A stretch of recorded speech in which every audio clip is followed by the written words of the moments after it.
So dito pa lang napaka ano na, 'di ba? Parang hindi naman makatao.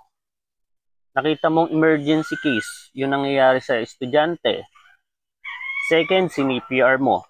Pangatlo, bakit hindi agad kayo tumawag ng ambulance or yung mas may alam sa inyo para i-perform yung gagawing first aid doon sa nagsisisure or doon sa estudyante? Kaya nangyari dito, base dito sa nababasa ko, no, estudyante pa yung tumawag sa 161. Tuloy natin mga pinsan. And what is the school doing now? Trying to save face? They've closed the comment section, deleted comments, and keep ending the current events live stream to hide the angry reaction and criticism. To S, ito yung S na to, si Sean, yung estudyante. I might not have been the closest person to you, but I hope you're at peace in heaven. To the school, stop trying to cover this up. Your history of messed up system just keeps growing. And no, we haven't forgotten about the rape incident either. So meron pa palang rape incident dito sa nasabing school na to. Pero hindi naman natin nahaluka yun. Ang nakafocus tayo dito ngayon, yung dun sa batang namatay na si Student S. Nakakapagtaka lang, no? Emergency response school. Dapat may alam ka or dapat kahit paano nakapag-training kayo kung ano yung dapat gawin on different emergency cases. Kung paano mo siya i-manage, kung anong first aid ang ibibigay mo. Pero ito, nakita mo bumagsak yung tower, yung estudyante, ang ginawa mo, unang-unang ginawa mo is CPR mo. Hindi ka ba nag-assessment? Hindi mo muna tinignan kung anong kalagayan ng estudyante or ng pasyente or yung nasa emergency situation na tao.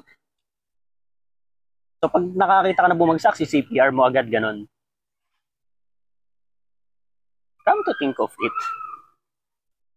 Kaya ang dami nagagalit. Ayaw ko magmura, no? Pero ito, tuloy natin. Sige. Parang kasi, this is also frustrating. Pag may issue ang school na to, the first thing they prioritize is protecting their name on the social media kasi malamang sa malamang kakalat at kakalat talaga yan.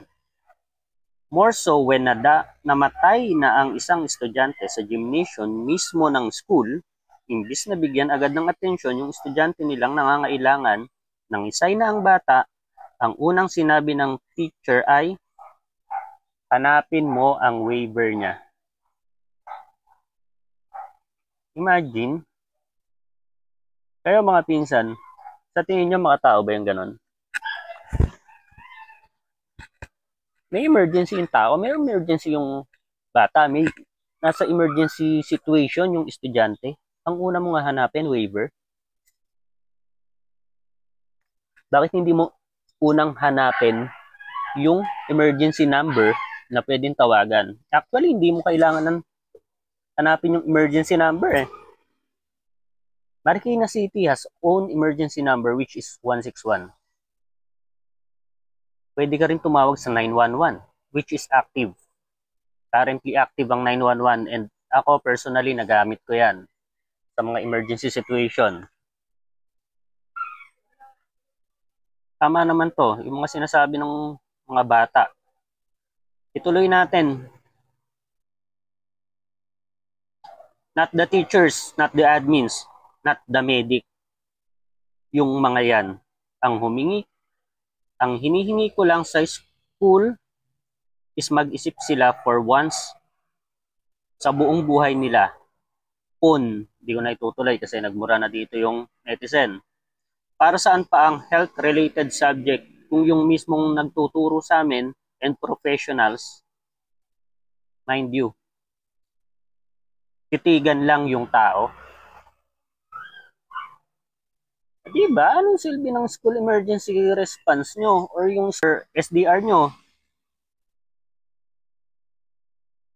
Yung mga mas gulat pa yung nakakilos agad yung mga medics nyo, trained yan na kumilos pa rin. Kahit pati sila mismo, gulat na gulat. Wala silang excuse doon. Ganito rin ang nangyari nung, teka lang ha, medyo maselan to. Pero ganito rin nangyari nung nirip ng volleyball coach yung isang elementary student, deny until di na makalaban ang parents ng bata.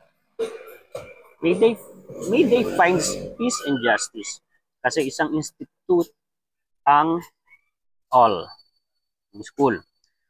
At sila, simpleng pamilya lang. Eventually, kinalimutan na nila na may ganun silang sinasahuran na hoops dati and move on with their lives like they don't have blood and dirt on their hands. Uy, basahin ko ha.